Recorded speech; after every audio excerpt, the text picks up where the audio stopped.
Well, Sandy, welcome to Live Your Life with Purpose podcast. We've known each other for, about a year and a half, almost 2 years now, probably about a year and a half. Mhm. We got introduced through a friend, and we had an amazing conversation. And so we found out from that conversation, we had a lot of similarities.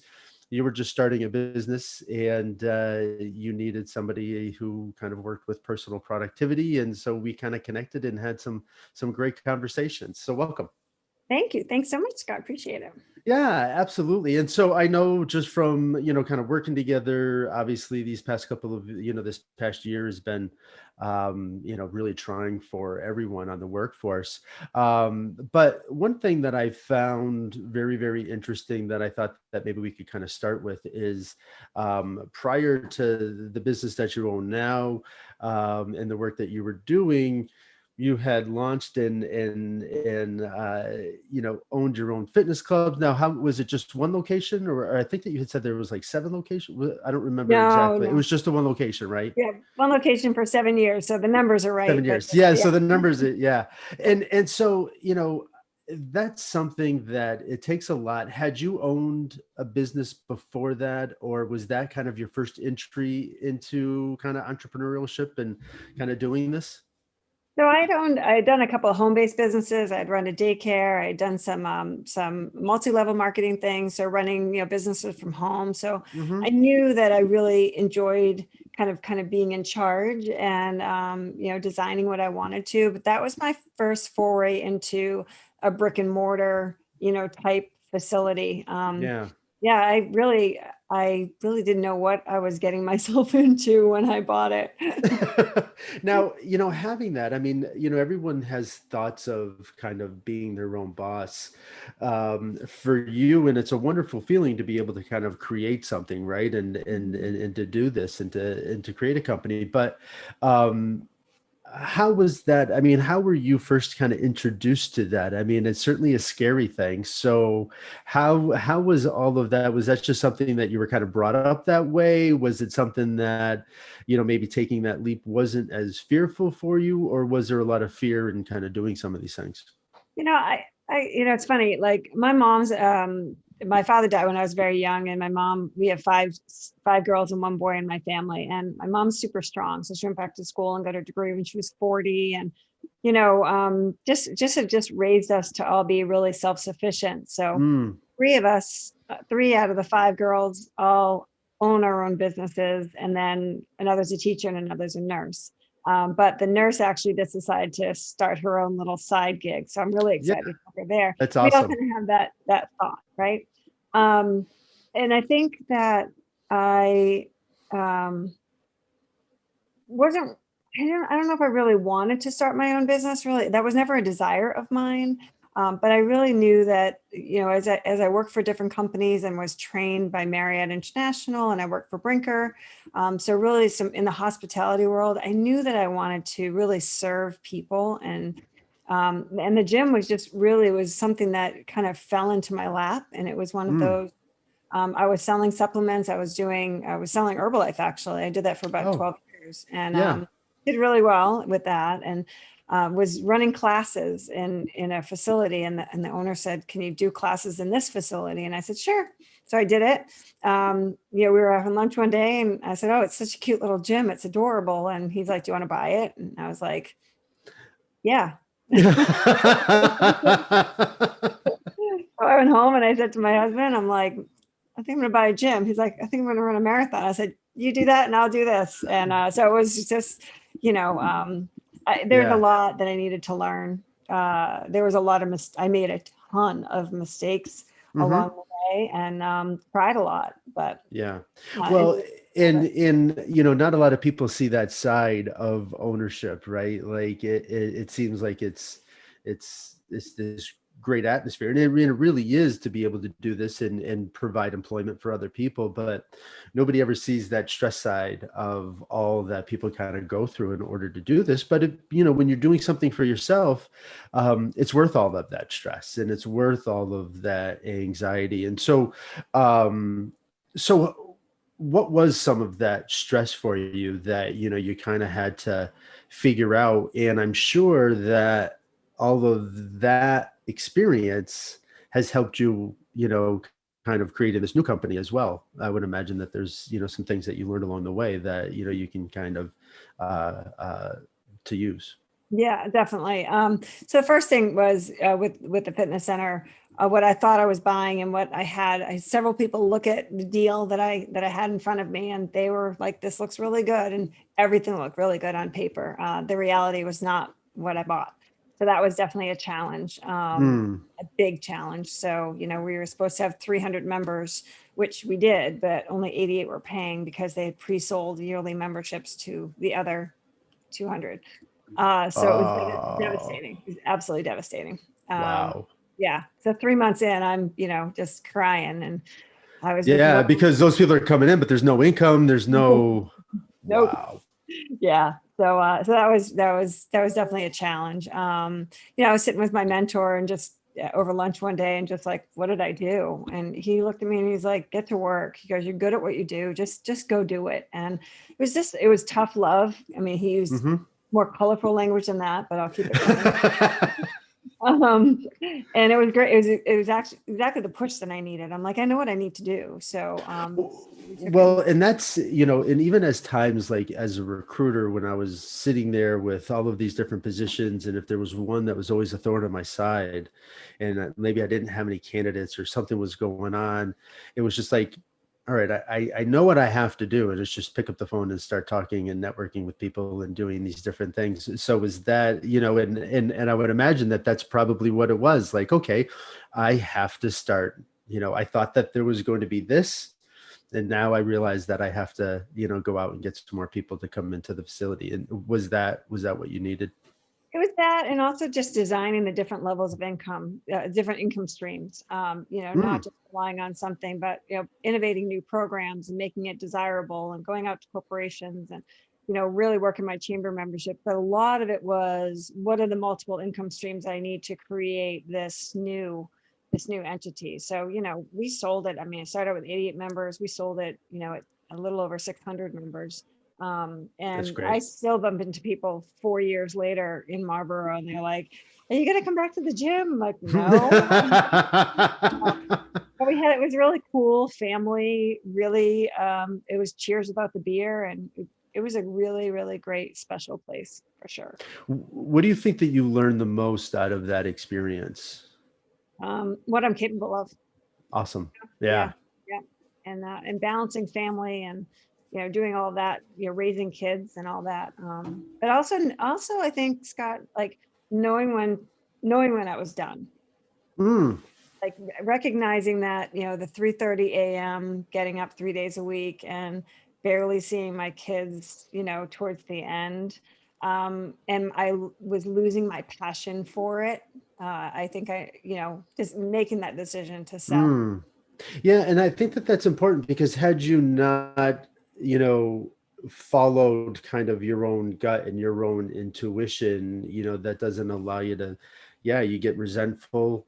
All of a sudden the business doesn't start, starts to decline. And a lot of that is that you don't have the same attention that you did when you have all of this energy. And so, but that's for anything in life, right? Mhm. Like just to be very aware of all of the emotion and all of the energy that is always surrounding these things, to then say, okay, well, we'll make a pivot. And so what was that pivot for you? Is that when you went into the facilitating? Yeah, so I had a business coach at the time, and when I decided to sell, it was a pretty quick transition. Like, someone wanted to buy it, and Mm, my business coach was like, "Come work for me," and I said, "Okay, I'll give it a shot." And it was a training and development company, similar, but very different from what I'm doing now. yeah. And I fell in love with that world. Went back and got my master's. Finished that in 2018, in organizational leadership, and just really decided to go out on my own last Yeah. December. Yeah. Yeah. And so you go out on your own, and, it had a lot of momentum. We had some nice things that we were working on as well. Mhm. And then, March hits, and holy cow, like it was, um, it's a tough year for all of it, but especially new business, which is where primarily, the majority of your clients are, right? Mhm. Yeah. But we were ready for it. You know, I think you were one of the first people to do those, to do that virtual training. And Yeah. it was a lot. It was a lot of, it was, there's definitely some fake it till you make it, like, oh yeah, we got this, no problem. Behind the scenes, we're like, we're scrambling to make sure that we have all the technology. But I have every confidence in kind of what we had We built, what we had built. and kind of what we had going. And I knew that I wanted to use facilitators that are experts like you, and that I didn't want to do all that delivery, that I'm definitely going to utilize the teams. Well, and I think that it just goes to, you have an amazing way to lead people and to connect with people and to maneuver. So, it's important to understand where all of your strengths lie, right? So that you can get the most out of yourself and, build a business. And so you could have this exact same company doing all of this work, but not then with not having all of the facilitators, but then not feel as excited about the organization as you could be. And so I Mhm. think that that's also important to frame it, right? Like, what do you want things to look like? And then when you decide and sit down and say, okay, this is what I want things to look like, you can then start to build it. And so was it a slow process getting all of those pieces put together, or were you able to connect with a lot of folks that you already knew? Because I know that you have a good network of people. Yeah, we definitely do. I spent the first 3 months in New York, actually. January, February, March. We spent the first couple months in New York, kind of networking and building out a team there of facilitators as well. So, Hmm. kind of when the shutdown happened, it was like, okay, I'm back in Mass, but we had a really great stable of facilitators. And Hmm. I know that my strength, like you said, Scott, is in networking and selling. Like, I love to go out and figure out what the needs are, and how can I match up, my recruiting background as well, how can I That's match it. a facilitator to the right company, and that kind of thing. So that's what feeds me, and I'm recognizing that the things that feed me are the things that I want to continue to do. So things that don't feed me Well, are financing and scheduling and stuff like that. Like, I don't. yeah. And so it's like, okay, well, I hate doing this. And so the less that I have to do this, the better off everybody is. And the good thing is I like to sell, so the better off everybody is if I have more selling time. That's it. It really is. But it really is important to just pay attention, because people get lost in a lot of details, a lot of the minutia from day to day. Mhm. And if they don't think about themselves and put themselves into the equation and understand, what's best for them, then, we're living somebody else's version. We're doing something for somebody else versus ourselves. And, that's not really the way to thrive and to live life with passion and purpose and enjoy all that we have, because it's hard, right? It's hard regardless of what you're doing. It's hard to be broke. It's hard to be financially disciplined.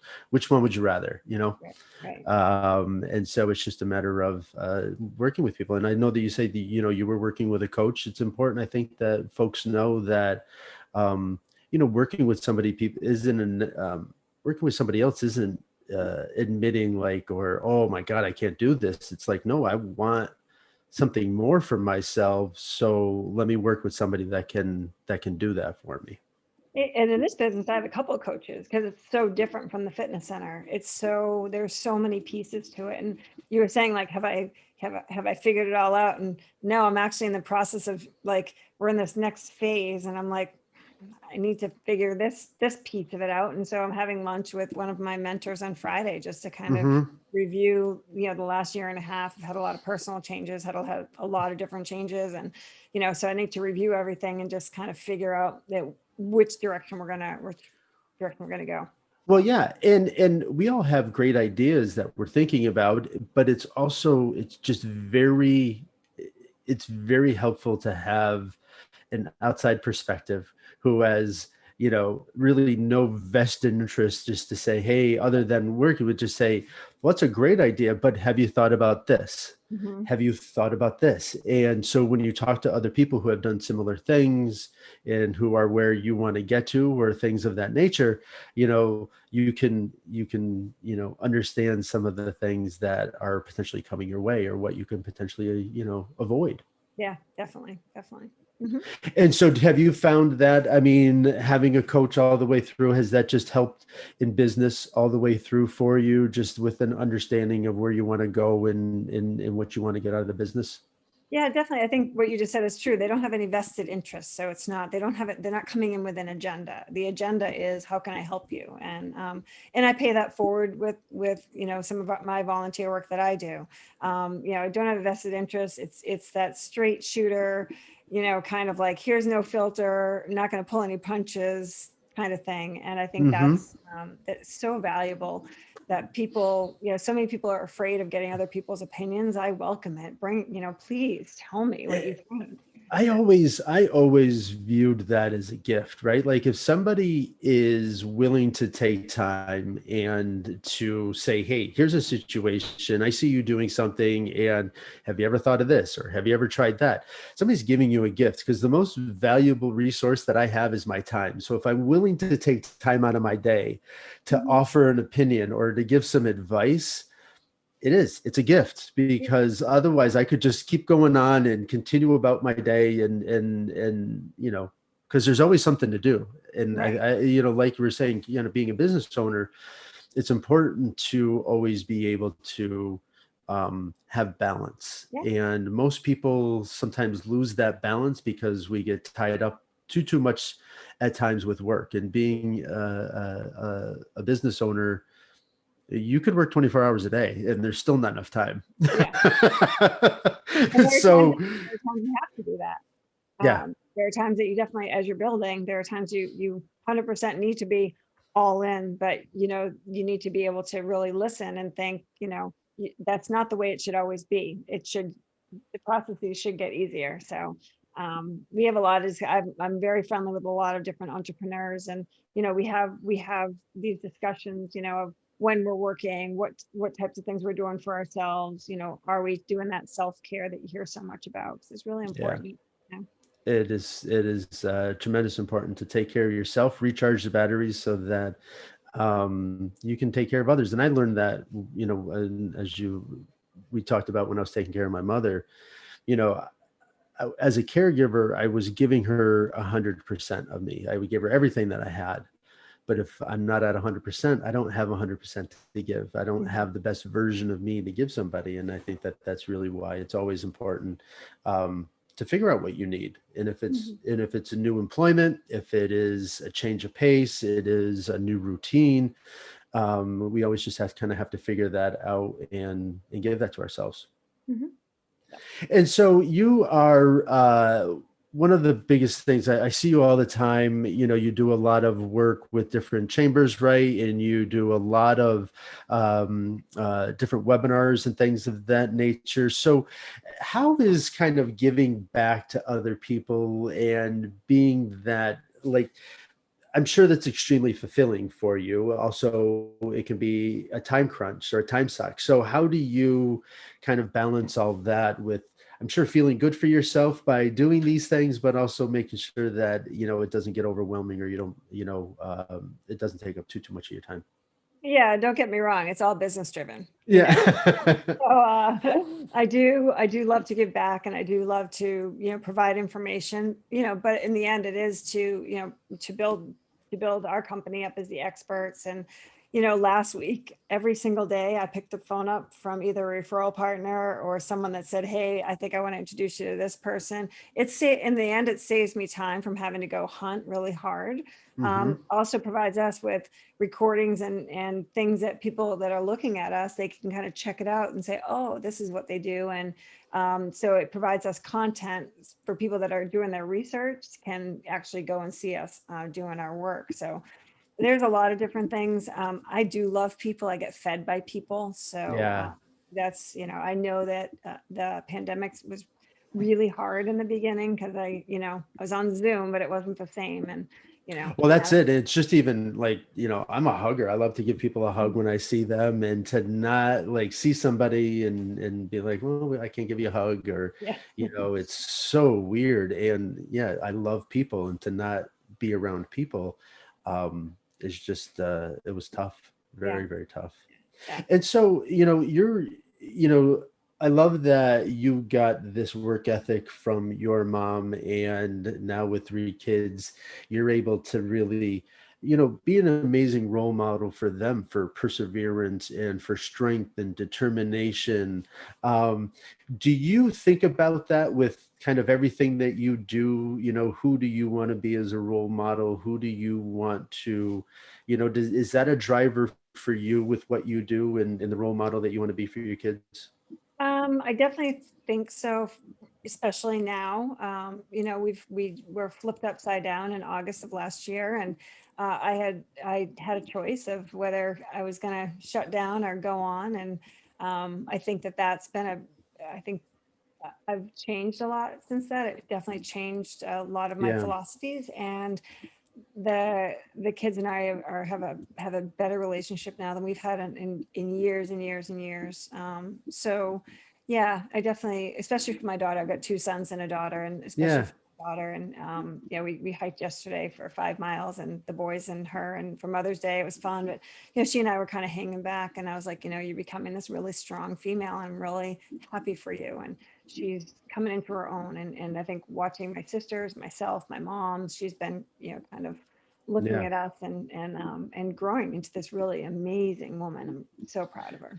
Which is amazing. And right, like we all have a shining star. We all have something special to be able to kind of give to the world. And, it's nice to not to get further and further in a place. We have a lot of work to do, but you're starting this, I love that you're seeing more and more people have this voice and have this, I'm going to go out and conquer what I want to, not because you say I can't, but because I say that I want to. And Mhm. that's the philosophy that, you know, everyone should feel, but they don't always get that opportunity. But but it's nice to be that role model for those who are looking, because there's a lot of people looking, right? Like there's a There lot are. of people who see it, and sometimes whether we think about it or not, we are that individual. And so I applaud you for all of that strength over the years, and that you continue to shine and support and be that role model.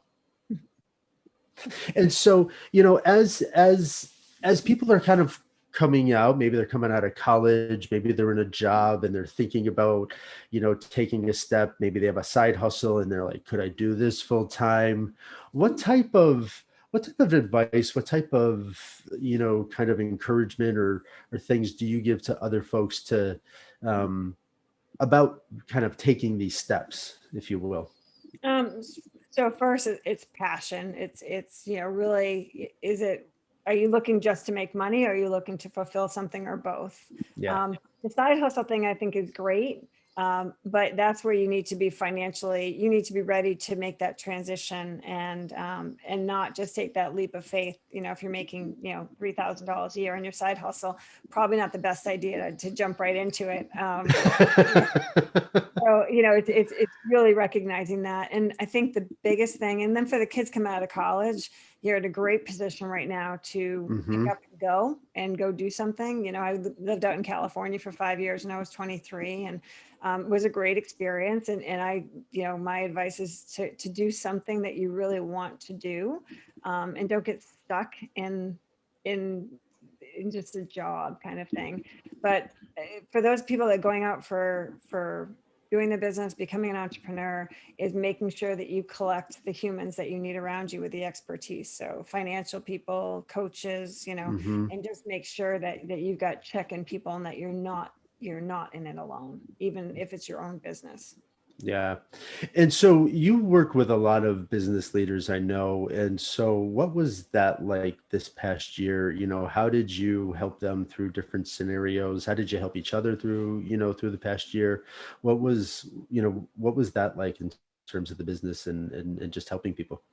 Yeah, a lot of it was business owners that have employees. So our employee engagement programs were, how are we going to maintain our teams? How are we going to maintain our culture through this virtual atmosphere, and what types of things? So we really encourage doing workshops and trainings and webinars and things like that around skills that they would need, like virtual electronic body language, productivity, all of a sudden we're all here in our houses, right? And Hmm. then our leadership teams is how do you still promote, how do you lead through a pandemic? And now we're looking at, the messy middle, and we're having a workshop in June about, this transition from hybrid to transition from remote to hybrid to maybe in person. Yeah.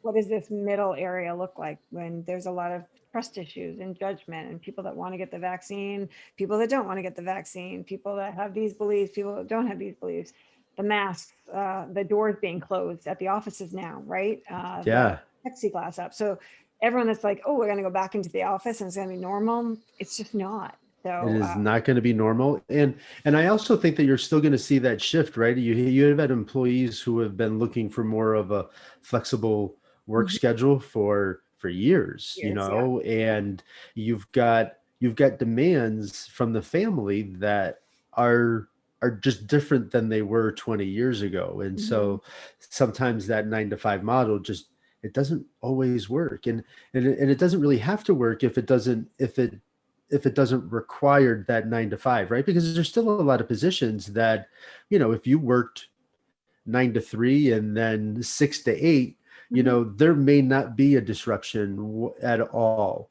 Um, and I think that it's just going to be more and more complex, right? Of people having to say, okay, well, we understand that virtual works and we can still do business. Mhm. Probably wasn't the business that we had, but a lot of that is COVID and some things. So you kind of have to, play that out. But I would imagine that I'm sure you're seeing lots of people who are now embracing how do we do this hybrid model.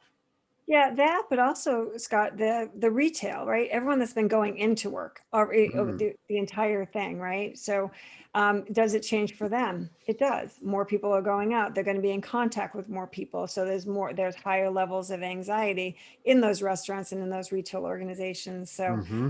we don't like to call it like back to work. It's just, the new workplace, right? Because it's going to encompass every single industry that we're in. Yeah. It's going to be it's going to be interesting. Yeah, and especially now, I mean, are you already seeing some of that with the restrictions kind of coming off? And I don't know, what are the Massachusetts laws right now as far as employer? Like, is there dates? I know my wife, um, who works at a university, is going to have to go back at August 1st is what they're kind of looking at. They want people to be back, but then there's still the debate of all the students have to get vaccinated. Mhm. Anyone's coming back on campus has to get vaccinated. And there's still a lot of people who don't want to Right. get vaccinated. Yeah. Yeah. My son's a junior in college, and he's got to get vaccinated to go back on campus. So Yeah.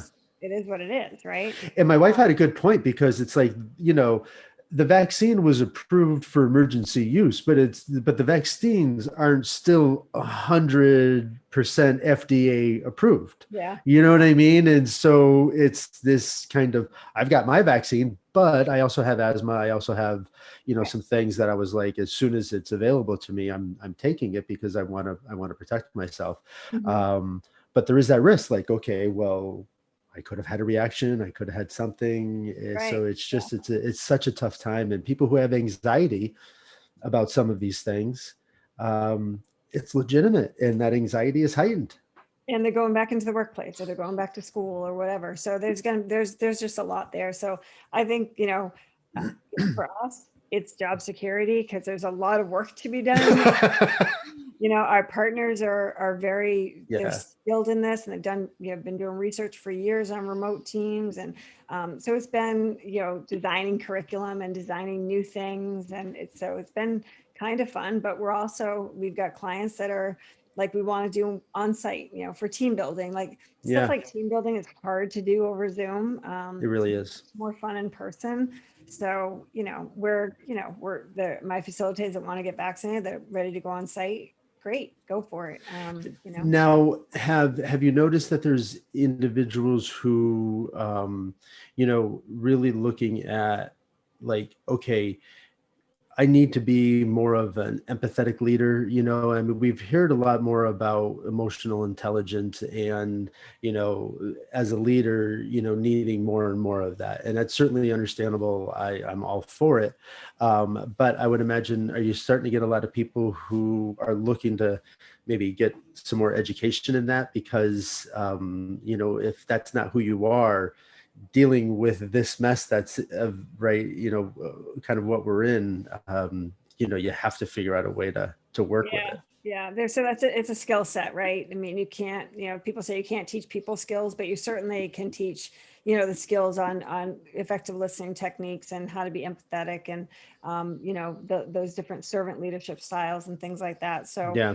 we're getting a lot of that. I'll talk to my CEOs and they'll be like, oh, we've got our signage, we have our plexiglass, and we got sanitizers, I'm like, well, what's your break room look like? What are you doing for your people? And you have this great environment prior and now, Hmm.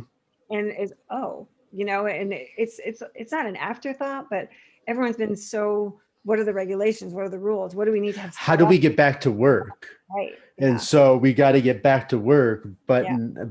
how do we deal with the people that have to get back to work? Yeah. Yeah. And our culture that we used to have isn't, you can't eat lunch, or you might have A days and B days, right? Some people coming in these 2 days, other people coming in these 2 days, or, whatever. So yeah, Well, it's, yeah, because, and if I'm working at my desk for 8 hours a day and my lunchtime is the only time to get out and go talk to people, and now I can't do that, it's like, I don't want to just sit here and eat at my desk and be here for 8 hours.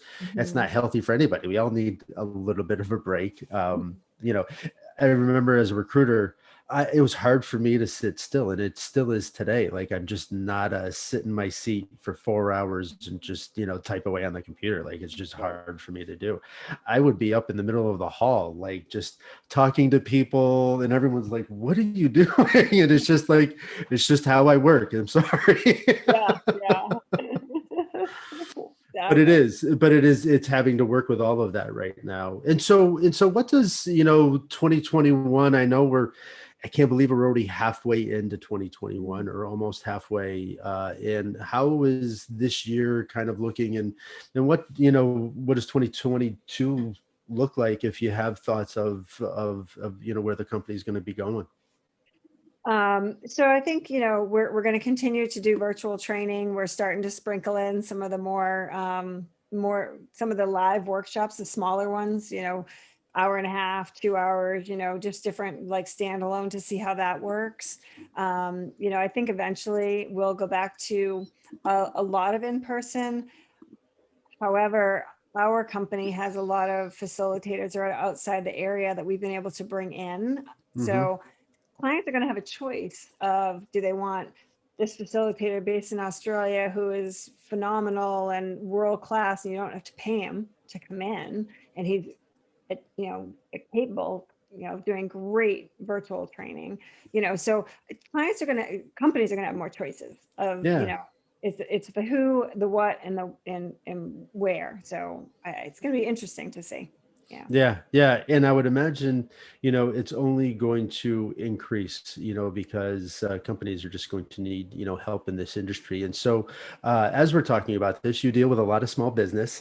So I would love for you to just share really exactly why it's so advantageous for companies, to be able to get this training and get some grants, to be able to, just really get their employees into,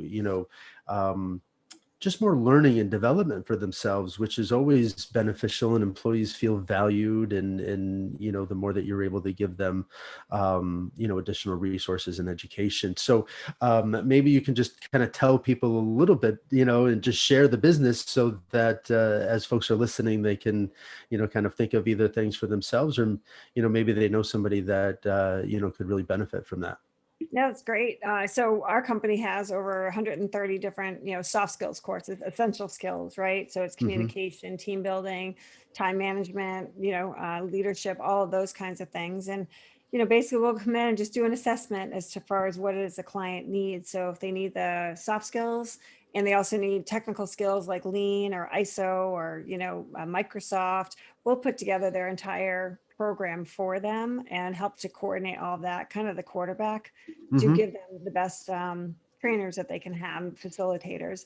And if they're eligible, which Massachusetts, New York, Michigan, Florida, all have a variety of grant programs Hmm. available to train the workforce. And what we're finding is that, especially during this pandemic, the employee engagement piece has been a challenge. And, holding workshops and doing skill building and having interactive, not death by PowerPoint, but interactive training where they're actually hands-on doing something that's relevant to their jobs. It's made a huge difference in Mm. the satisfaction of the employees and retention, right? So Excellent. a lot of it's that way. Awesome. Awesome. Well, great. Well, Sandy, it was a pleasure to connect. Every time we've had conversations, it's always been a fun, energetic one. And so I look forward to future conversations and future work. But thank you for all that you do for, businesses, for networking, for just, people out there. I know that you're always trying to help and you're always, looking to help others. And so thank you for that. Thank you. I appreciate that very much.